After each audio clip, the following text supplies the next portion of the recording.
Hello everyone, welcome to our YouTube channel RPSC bio academy. हम जो unit discuss कर रहे हैं वो है डेवलपमेंटल बायोलॉजी और उसके अंदर आज का जो हमारा टॉपिक रहेगा वो रहेगा एम्ब्रियोनिक इंडक्शन। तो समझते हैं कि क्या होता है एम्ब्रियोनिक इंडक्शन, कैसे होता है एक एम्ब्रियो के अंदर इंडक्शन, कौन इंड्यूस करता है। तो आज हम यही सब पढ़ने वाले हैं। सबसे पहले हम देखते हैं कि इसके ऊपर वर्क किसने किया। तो इसके ऊपर जो वर्क किया है वो किया है स्पीमैन ने एंड मैनगोल्ड ने। स्पीमैन एंड मैनगोल्ड ने इसके ऊपर वर्क किया है एम्ब्रियोनिक इंडक्शन पर, और ये वर्क करने के लिए इनको क्या मिला है, नोबेल प्राइज मिला है। इनको नोबेल प्राइज कब मिला था, 1935 के अंदर इन्हें नोबेल प्राइज मिला था वर्क करने के लिए। स्पीमैन एंड मैनगोल्ड ने वर्क किया एम्ब्रियोनिक इंडक्शन पर। तो अब समझते हैं क्या है एक एम्ब्रियोनिक इंडक्शन। ठीक है, तो हमारे पास एक यहाँ पर एम्ब्रियोनिक टिश्यू है। ये क्या है, एक एम्ब्रियोनिक टिश्यू, और एक एम्ब्रियोनिक टिश्यू हमारे पास और है।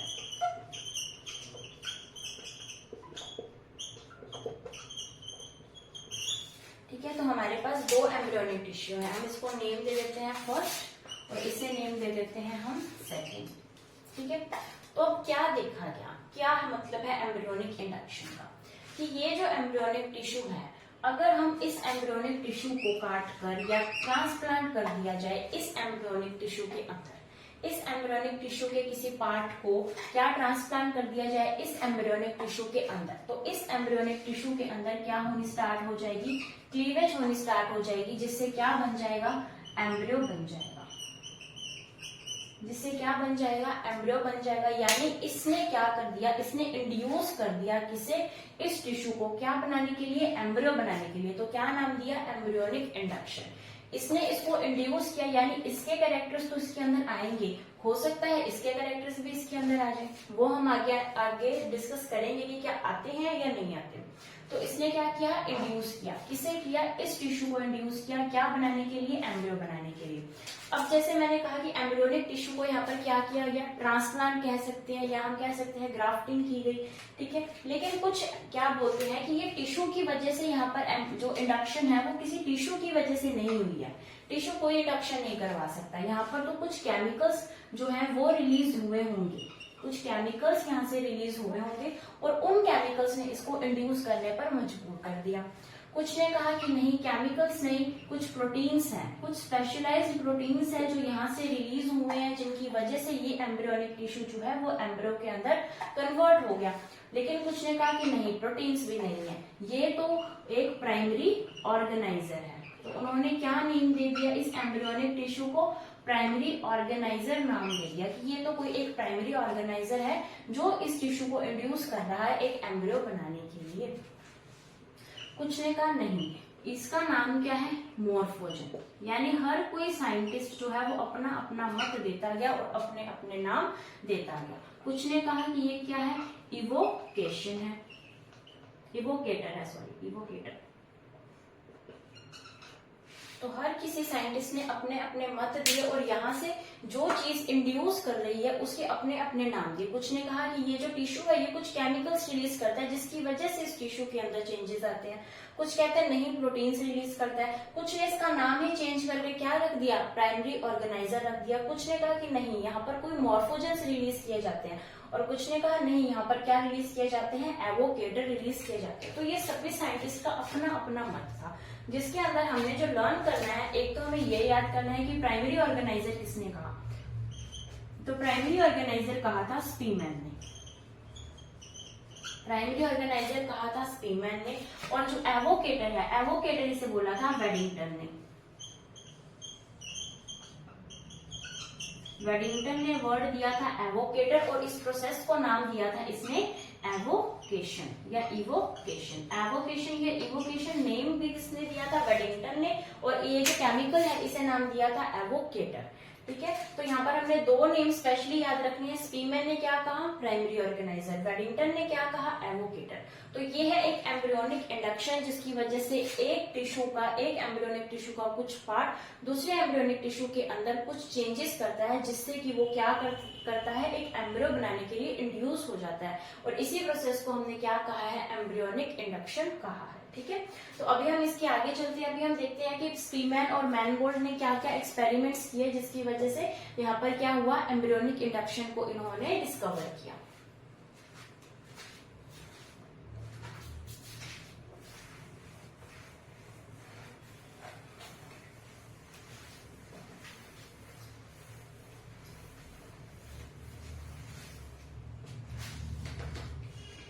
सबसे पहले हम डिस्कस करते हैं स्पीमैन के बारे में।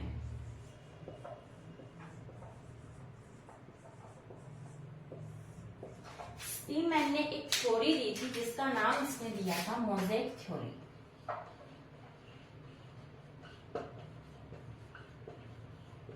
क्या थ्योरी थी, मोज़ेक थ्योरी। मोज़ेक थ्योरी क्या है, जब हमने थोड़े टाइम पहले पढ़ा था, हमने पढ़ा था क्लीवेज, और क्लीवेज के अंदर हमने पढ़ा था कि क्लीवेज 2 टाइप्स का होता है। एक होता है डिटर्मिनेट क्लीवेज और एक होता है इनडिटर्मिनेट क्लीवेज। और डिटर्मिनेट क्लीवेज के अंदर हमने ये पढ़ा था कि डिटर्मिनेट क्लीवेज के अंदर जितने भी ब्लास्टोमियर्स होते हैं उनका जो फ्यूचर है वो फिक्स होता है। हमें इसके अंदर हम ये कह सकते हैं कि अगर ये हमारे पास ब्लास्टोसिस्ट कह लो, या इसके अंदर ये जो ब्लास्टोमियर्स प्रेजेंट है, इन सबका जो फ्यूचर है, इन सबका जो फेट है वो फिक्स है। हमें पता है कि इस ब्लास्टोमियर ने जाकर ये बनाना है, इस ब्लास्टोमियर ने ये बनाना है। तो इसको हमने क्या नाम दिया था, डिटर्मिनेट क्लीवेज नाम दिया था। और हमने इसके एग्जाम्पल क्या बोले थे कि सारे के सारे जो प्रोटोस्टोन्स हैं वो डिटर्मिनेट क्लीवेज करते हैं। और इसके अंदर हमने कहा था कि ये जो एम्ब्रियो बनेगा, ये जो ब्लास्टुला बनेगा, इसे नाम दिया था हमने मोज़ेक एम्ब्रियो।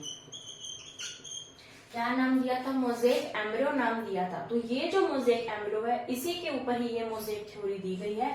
तो इसके अकॉर्डिंग ये है कि अगर कोई इस तरीके का कोई टिश्यू है, उसके अंदर जो सेल्स हैं, ये स्पीमैन के वर्ड्स थे कि इसके अंदर जो सेल्स हैं उनका क्या है, उनका फेट जो होता है वो डिसाइडेड होता है। यानी इनके अंदर जो सेल है वो एक इंडिविजुअल सेल की तरह वर्क करेगा, वो एक टिश्यू की तरह वर्क नहीं करता, एक इंडिविजुअल सेल की तरह वर्क करता है। और ये इनका जो फेट होता है वो स्पेसिफिक होता है,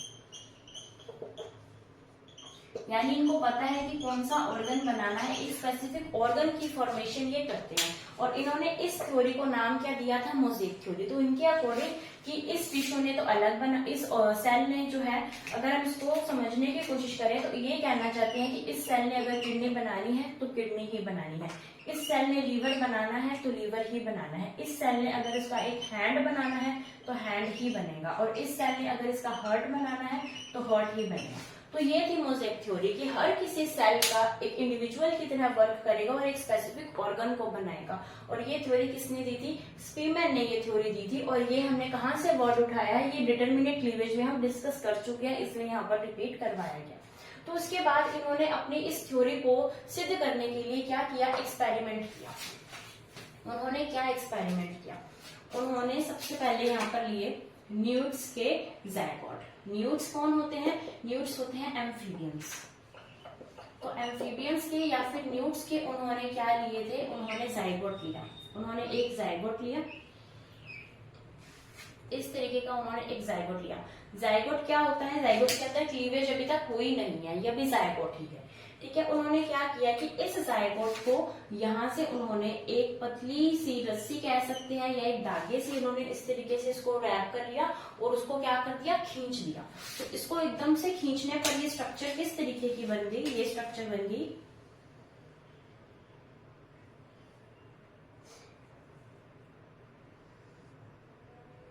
तो ये स्ट्रक्चर कुछ इस तरीके से बन गई। और यहाँ पर क्या रैप है, यहाँ पर एक थ्रेड जो है वो रैप किया हुआ है, यहाँ पर एक थ्रेड रैप किया हुआ है।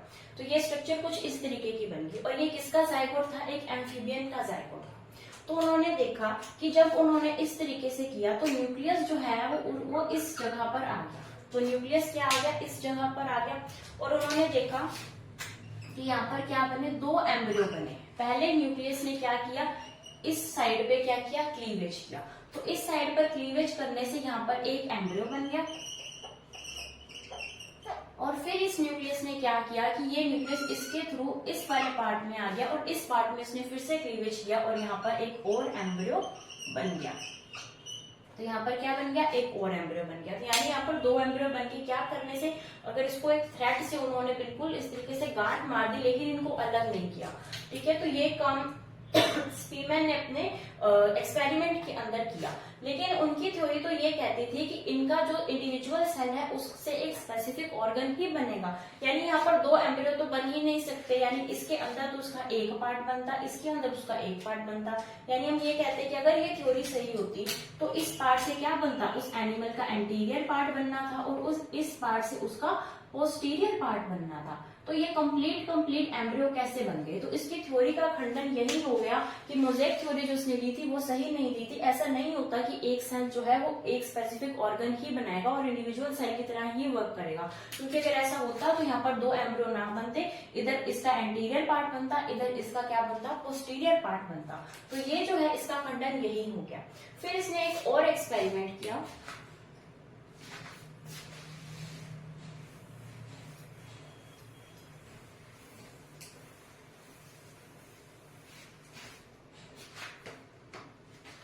और इसने क्या किया कि इसी तरीके का इन्होंने एक और जायगोट लिया और उस जायगोट के अंदर इन्होंने ये जो थ्रेड से इसको बांधा था वो इन्होंने इस साइड से बांध दिया, यानी इसको बीच में से ना बांधकर इसका एक एंगल चेंज किया है, साइड में से बांधा।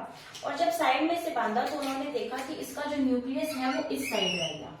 और जब इसके अंदर क्लीवेज हुई और क्लीवेज होने पर पता लगा कि यहाँ पर क्या बन गया, इधर से तो कंप्लीट एक एम्ब्रियो की फॉर्मेशन हो गई और यहाँ पर ये जो न्यूक्लियस है ये इस पार्ट के अंदर चला गया। और यहाँ पर भी इसने क्या की, क्लीवेज की, यहाँ पर भी क्लीवेज की। लेकिन यहाँ पर क्लीवेज करने के बाद एक एम्ब्रियो की स्ट्रक्चर तो नहीं बनी, यहाँ पर एक एम्ब्रियो नहीं बना, लेकिन यहाँ पर क्या बना, यहाँ पर बना एक, इसको नाम दिया गया था बेली पीस। यहाँ पर एम्ब्रियो ना बनकर क्या नाम दिया गया था, बेली पीस नाम दिया गया था। इसको नाम दिया गया था यहाँ पर ये जो सेल बना है यहाँ पर कंप्लीट एम्ब्रियो नहीं बना, क्योंकि अगर हम एम्ब्रियो की बात करें तो एम्ब्रियो तो हम इस तरीके से कहेंगे कि इस तरीके से एक एम्ब्रियो की यहाँ पर स्ट्रक्चर बन चुकी है। लेकिन यहाँ पर कुछ इस तरीके की कोई अनडिफरेंशिएटेड जैसे सेल्स होते हैं, इस तरीके की स्ट्रक्चर बनी, तो इसको नाम क्या दिया गया, बेली पीस दिया गया। तो इससे उनको पता लगा कि जो मोज़ेक थ्योरी थी वो तो कम्प्लीटली इनकरेक्ट थी, क्योंकि अगर वो होती तो इस तरीके के रिजल्ट्स हमारे सामने नहीं आने थे। लेकिन उनको एक और बात पता लगी कि अगर मैं उसको एक एंगल से कट कर रहा हूं तो यहाँ पर मेरे पास 2 एम्ब्रियोज बन रहे हैं। लेकिन अगर मैंने उसका एंगल चेंज करके देखा तो यहाँ पर एक जगह तो एम्ब्रियो बन रहा है, लेकिन सेकेंड पार्ट पे एम्ब्रियो नहीं बन रहा, यानी इस पार्ट के अंदर कोई ना कोई ऐसी चीज तो है जिसकी वजह से ये चीज पॉसिबल हो पा रही है। तो फिर उन्होंने देखा कि ये जो एम्ब्रियो है उसके इस पार्ट के ऊपर इस तरीके की एक स्ट्रक्चर पाई जाती है, एक अर्धचंद्राकार रूप में एक स्ट्रक्चर पाई जाती है और इसका नाम था ग्रे क्रिसेंट। क्रिसेंट का मतलब होता है अर्धचंद्राकार और ग्रे उसका कलर। तो ग्रे क्रिसेंट जैसी स्ट्रक्चर इन्होंने देखी और इन्होंने देखा कि अगर ये ग्रे क्रिसेंट वाली स्ट्रक्चर जो है दोनों एम्ब्रियो के अंदर अगर आ रही है तो ये नेसेसरी है कंप्लीट एम्ब्रियो के फॉर्मेशन के लिए। लेकिन अगर ये ग्रे क्रिसेंट वाली स्ट्रक्चर सिर्फ एक पार्ट में आ रही है तो सिर्फ वही पार्ट क्या बनाएगा, एम्ब्रियो, दूसरा पार्ट एम्ब्रियो नहीं बना पाएगा। तो ये क्या था, ये ग्रे क्रिसेंट था और इसको बाद में जो है नाम दिया गया ऑर्गेनाइजर। हमने अभी प्राइमरी ऑर्गेनाइजर देखा था, हमने कहा था कुछ केमिकल्स, कुछ मॉर्फोजेंस, कुछ एवोकेटर्स, कुछ प्रोटीन्स या कुछ प्राइमरी ऑर्गेनाइजर एक टिश्यू रिलीज करता है दूसरे टिश्यू के पास, ठीक है। तो ये क्या थे, ये जो था इसे ऑर्गेनाइजर नेम दिया गया और इसको हम बाद में डिस्कस करेंगे कि इसको हमने अभी नाम क्यों नहीं लिखा, क्योंकि इसके बाद एक और एक्सपेरिमेंट हुआ था, ठीक है। लेकिन यहाँ पर इसका जो नाम है नहीं पड़ा था, यहाँ पर बस इतना पड़ा था कि यहाँ पर कोई ना कोई एक ऐसी चीज होती है जिसका नाम ग्रे क्रिसेंट दिया गया जो इसको इंड्यूस करने के लिए जरूरी है, ठीक है। तो ये एक्सपेरिमेंट किया था स्पीमैन ने और इस स्पीमैन के एक्सपेरिमेंट से इसको ये पता लगा कि यहाँ पर ग्रे क्रिसेंट जो है वो प्रेजेंट होता है, जिसकी वजह से यहाँ पर एम्ब्रियो की फॉर्मेशन होती है और इसकी एब्सेंस में एम्ब्रियो की फॉर्मेशन नहीं हो सकती। अब इसके बाद जो एक्सपेरिमेंट किया था वो किया था स्पीमैन एंड मैनगोल्ड ने, ठीक है। और इस बेली पीस का जो नाम है वो एक और भी दिया गया था, बॉच स्टक। क्या था, बॉच स्टक या फिर बेली पीस जो नेम दिया गया था, ठीक है। इसके बाद हम बात करते हैं स्पीमैन एंड मैनगोल्ड दोनों के एक्सपेरिमेंट के बारे में।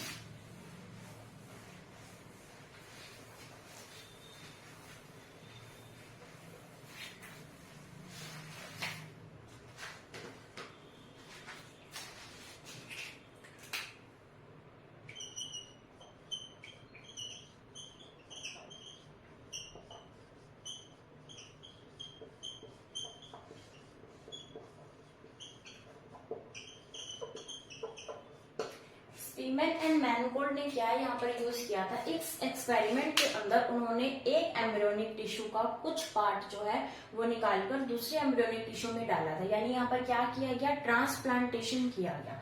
तो यहाँ पर मेनली क्या चीज यूज हुई थी, ट्रांसप्लांटेशन यूज हुआ था। तो अब पहले हम थोड़ा सा ट्रांसप्लांटेशन के बारे में पढ़ लेते हैं, फिर हम इस एक्सपेरिमेंट को डिस्कस करेंगे। तो अगर ट्रांसप्लांटेशन की हम बात करें तो ये तो हम समझ ही गए हैं कि क्या होता है ट्रांसप्लांटेशन। तो ट्रांसप्लांटेशन के टाइप्स होते हैं। फर्स्ट टाइप आता है इसका ऑटोप्लास्टिक, सेकेंड पार्ट आएगा इसका होमोप्लास्टिक, थर्ड पार्ट आएगा इसका हेटेरोप्लास्टिक, और फोर्थ पार्ट आएगा इसका जीनोप्लास्टिक। ठीक है, तो क्या 4 तरीके के हमने ट्रांसप्लांटेशन के नाम पढ़े, ऑटोप्लास्टिक, होमोप्लास्टिक, हेटेरोप्लास्टिक एंड जीनोप्लास्टिक। तो ये 4 तरीके के ट्रांसप्लांटेशन के अंदर अगर हम बात करें, सबसे पहले डिस्कस करते हैं ऑटोप्लास्टिक। यानी यहाँ पर ट्रांसप्लांटेशन तो हो रहा है लेकिन बिटवीन सेम, हम कह सकते हैं ऑर्गेनिज्म, बिटवीन सेम ऑर्गेनिज्म। जैसे कि अगर किसी का भी उसी का बॉडी पार्ट उसी के अंदर लगा दिया जाए, जैसे कि हमारे थाइस का, जो हमारे थाइस होते हैं, इन थाइस का जो भी मांस है, इस मांस को निकाल दिया जाए, इस स्किन को निकाल दिया जाए।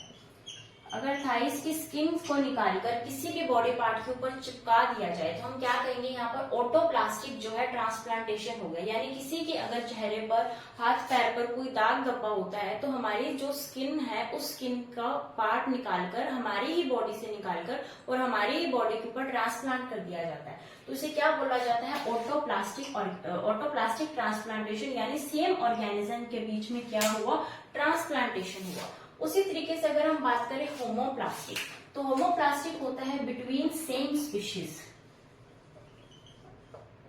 Between same species. यानी एक होमोसेपियन का कुछ पार्ट निकालकर दूसरे होमोसेपियन के अंदर डालना। जैसे लीवर ट्रांसप्लांटेशन हम कहते हैं, जैसे हार्ट ट्रांसप्लांटेशन होता है, तो वो क्या होता है, होमोप्लास्टिक ट्रांसप्लांटेशन, जिसके अंदर सेम स्पीशीज के एनिमल के बीच में ट्रांसप्लांटेशन किया जाता है।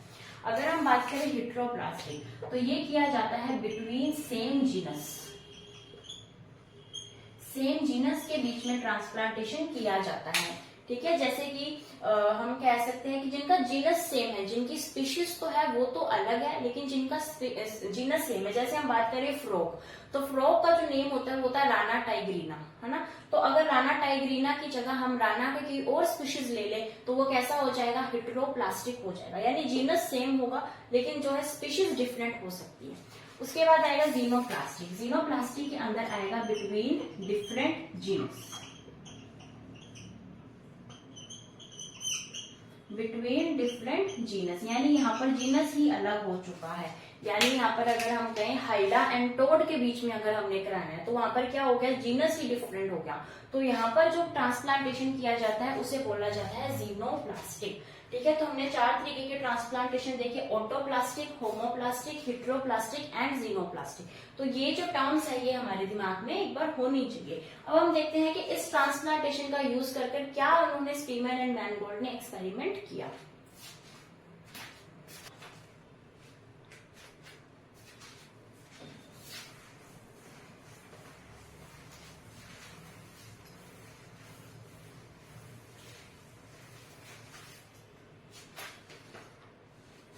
जो स्पीमैन एंड मैनगोल्ड का जो एक्सपेरिमेंट था, इन्होंने किसके ऊपर किया था, इन्होंने किया था न्यूट्स के ऊपर। न्यूट्स कौन है, न्यूट्स होते हैं एम्फीबियंस।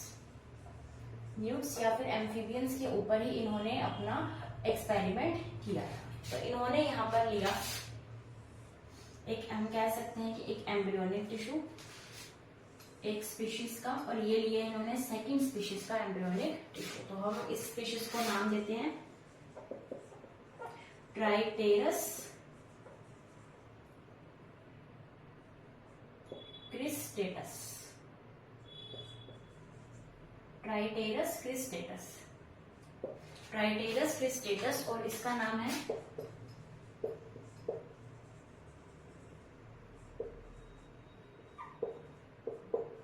ट्राइटेरस टीनिएटस।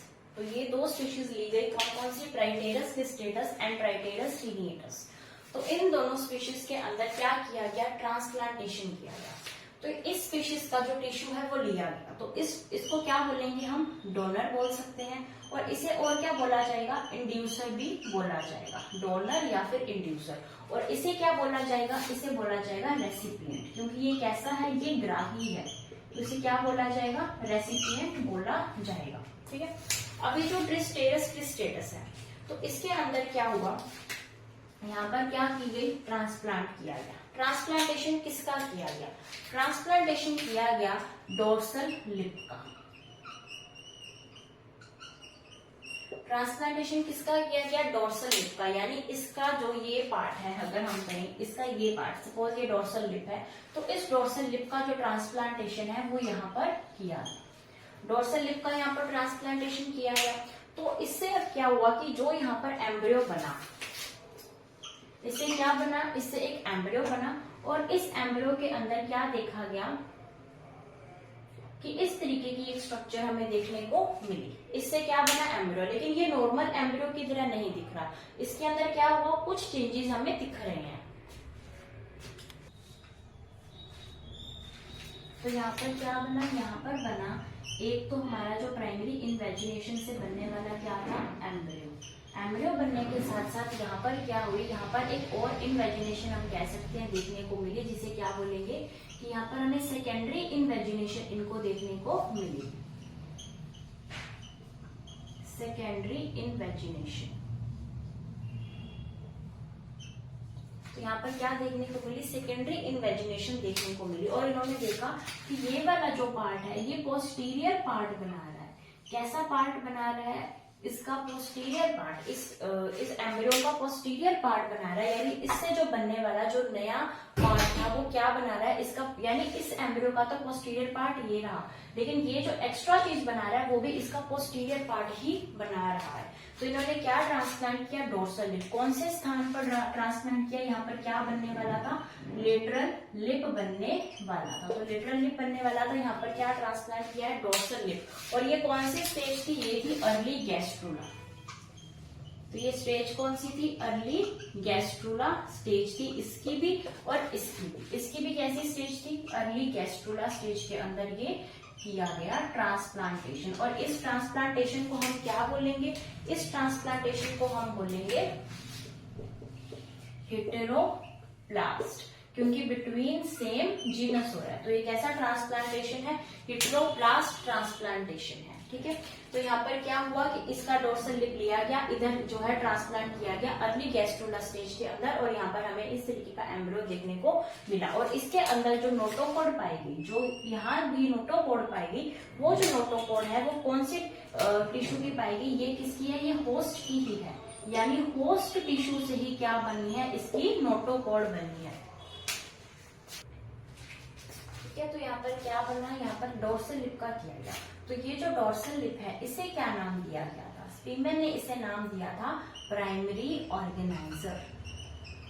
इसका नाम दिया गया प्राइमरी ऑर्गेनाइजर। सबसे पहले इसका नाम प्राइमरी ऑर्गेनाइजर दिया गया, किसे दिया गया, इस डोर्सल लिप को प्राइमरी ऑर्गेनाइजर का नाम दिया गया।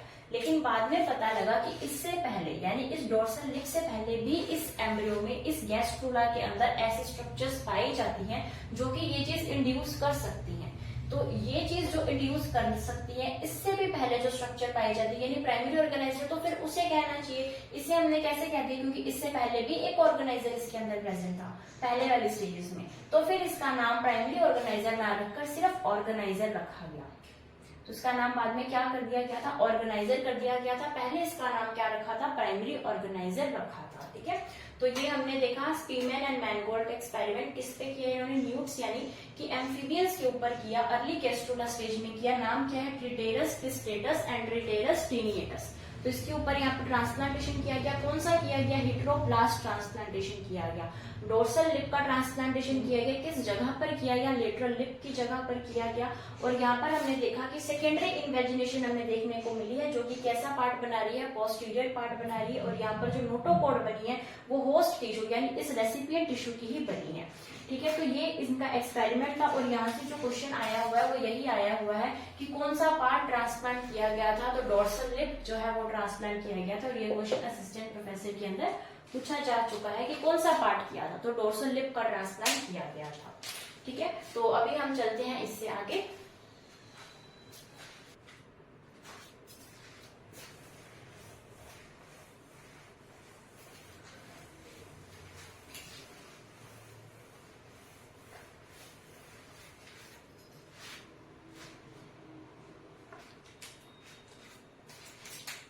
अभी हम देखते हैं कि जनरल कौन कौन से कैरेक्टर्स जो हैं वो आते हैं किसके अंदर? एम्ब्रियोनिक इंडक्शन के अंदर। यानी इसकी क्या हम कह सकते हैं रिक्वायरमेंट्स हैं, क्या सिग्निफिकेंस है, सब कुछ इसके अंदर आ जाएगा।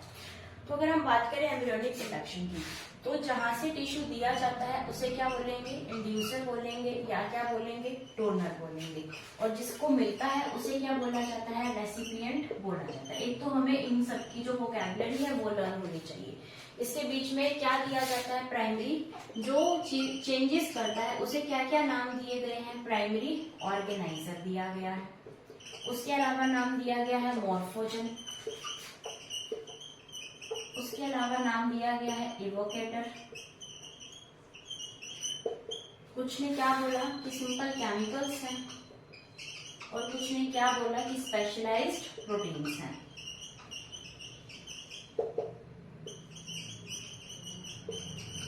ये तो हम पढ़ चुके हैं। तो इसके अंदर ये भी बोला गया कि ऐसा जरूरी नहीं है कि सेल का सेल से कांटेक्ट हो, यानी सेल टू सेल कांटेक्ट होना कोई जरूरी नहीं है।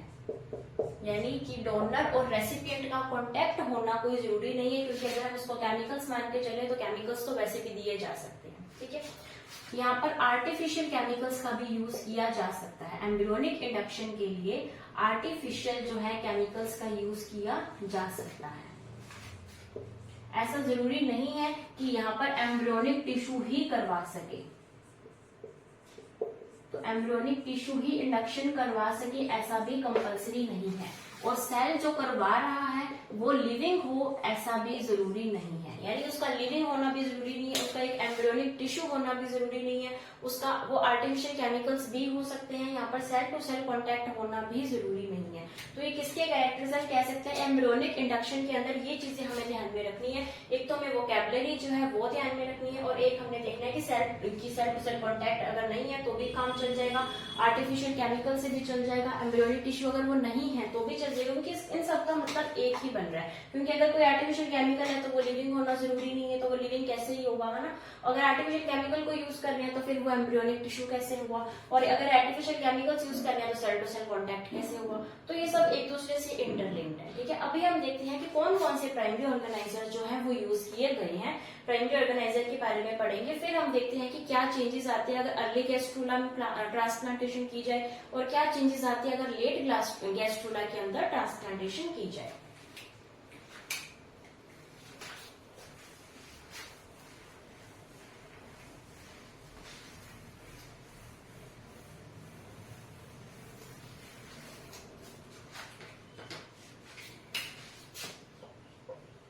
अभी कौन से पढ़े थे हमने? Primary organiser. तो प्राइमरी ऑर्गेनाइजर कौन कौन से यूज किए गए थे? तो एक प्राइमरी ऑर्गेनाइजर हमने देखा था, क्या था? Grey crescent. तो अभी समझ में आया कि हमने इसको ऑर्गेनाइजर नाम तब क्यों नहीं दिया, क्योंकि ऑर्गेनाइजर वर्ड ही तब आया था जब स्पीमैन एंड मैनगोल्ड जो है वो एक्सपेरिमेंट कर रहे थे और उनके एक्सपेरिमेंट से निकल के आया था, तो उन्होंने बोला था कि हम इसको प्राइमरी ऑर्गेनाइजर नाम देंगे, लेकिन बाद में प्राइमरी भी हटा दिया गया था। तो ये ग्रे क्रिसेंट भी क्या था? एक तरीके का प्राइमरी ऑर्गेनाइजर था। उसके अलावा डोर्सल लिप, डोर्सल लिप भी क्या था? एक तरीके का प्राइमरी ऑर्गेनाइजर था। उसके अलावा जो आर्केट्रॉन कैविटी होती है उसकी रूफ यानी उसकी छत, वो भी क्या काम करती है? एक प्राइमरी ऑर्गेनाइजर का काम करती है। तो ये प्राइमरी ऑर्गेनाइजर जो है वो यूज किए गए थे किसके अंदर? एम्ब्रियोनिक इंडक्शन के अंदर। ठीक है,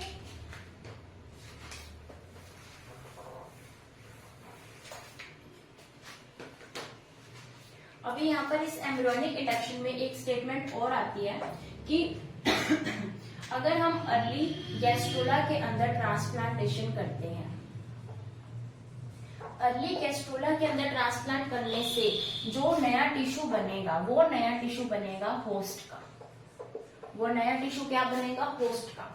और अगर हम लेट गैस्ट्रोला के अंदर ट्रांसप्लांटेशन करते हैं तो जो एम्ब्रियोनिक टिश्यू बनेगा वो बनेगा डोनर का।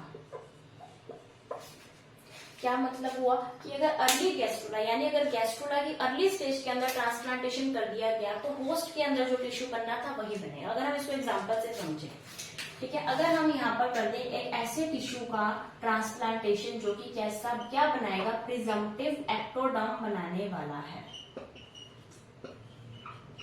क्या बनाने वाला है, प्रिजम्पटिव एक्टोडर्म बनाने वाला है। तो ये किसका है, ये है यहाँ पर हमारे डोनर का। तो ये डोनर का टिश्यू है जो कि प्रिजम्पटिव एक्टोडर्म बनाएगा अपने ही एम्ब्रियो के अंदर रहकर, अपने ही गैस्ट्रोला के अंदर रहकर। और ये कौन सी स्टेज की बात करें, अगर हम अर्ली गैस्ट्रोला स्टेज की बात करें, यानी इस अर्ली गैस्ट्रोला स्टेज के अंदर ये वाले जो सेल्स है वो फ्यूचर में बनने वाली एक्टोडर्म को बनाएंगे। ठीक है, अब अगर हमने इसको ट्रांसप्लांट कर दिया और जो रेसिपिएंट है या फिर जो होस्ट है, इस होस्ट के अंदर जहां पर उसको ट्रांसप्लांट किया है वहां पर जो सेल्स प्रेजेंट है वो सेल्स ने बनानी थी प्रिजम्पटिव एंडोडर्म। यानी यहाँ पर बननी तो क्या थी, एंडोडर्म बनी थी, लेकिन हमने क्या ट्रांसप्लांट कर दिया, इनके सेल्स यहाँ पर ट्रांसप्लांट कर दिए जिन सेल्स ने एंडोडर्म बनानी थी। तो अब फ्यूचर में क्या बनेगा, अगर ये अर्ली गैस्ट्रोला स्टेज है तो फ्यूचर में यहाँ पर बनेगी एंडोडर्म। क्या बनेगी, एंडोडर्म ही बनेगी। क्यों, क्योंकि अगर ये अर्ली गैस्ट्रोला स्टेज में है, अर्ली गैस्ट्रोला स्टेज में है तो होस्ट वाली सेल बनेगी। ठीक है, लेकिन अगर मैं यहाँ पर अर्ली को हटाकर यहाँ पर लिख दिया जाए लेट गैस्ट्रोला, तो यहाँ पर एंडोडर्म ना बनकर क्या बनेगी, एक्टोडर्म बनेगी। फिर यहाँ पर क्या बनेगी, एक्टोडर्म बनेगी, यानी जो पहले बनना था वही बनेगा। तो इससे हम ये कह सकते हैं कि जैसे जैसे टाइम बीतता जाता है वैसे वैसे ही जो पोटेंसी है, पोटेंसी इन सेल्स की वो क्या हो जाती है, कम होने लग जाती है, और इसका जो फेट होता है वो डिसाइड होने लग जाता है। यानी अर्ली स्टेज के अंदर हम कहते हैं ना कि जब कोई चीज नई नई हो, जब हम किसी के घर नया नया जाते हैं तो हम क्या हो जाते हैं, फ्लेक्सिबल हो जाते हैं, लेकिन बाद में नहीं हो पाते। ठीक है, जब छोटी उम्र के अंदर किसी की शादी हो जाती है तो वो जल्दी फ्लेक्सिबल हो जाती है, लेकिन वही अगर जब उम्र ज्यादा हो जाती है फिर उसकी शादी होती है तो वो इतनी जल्दी फ्लेक्सिबल नहीं हो पाती। तो यहाँ पर भी वही चीज है कि अगर फेट डिसाइड हो जाता है, अगर हम इसको लेट अगर हम ट्रांसप्लांट करें, इसको किसी दूसरे के घर में भेजें तो यहाँ पर उसका फेट जो है, फ्यूचर जो है उसका डिसाइड हो चुका है। अगर हम उसको जल्दी भेज देंगे तो वो वही करेगी जो उसका होस्ट करेगा। ठीक है, तो इसके साथ ही हमारा जो एम्ब्रियोनिक इंडक्शन वाला पार्ट है वो फिनिश होता है। तो तब तक आप वीडियो को लाइक कीजिए, शेयर कीजिए, हमारे चैनल को सब्सक्राइब कीजिए। Thank you.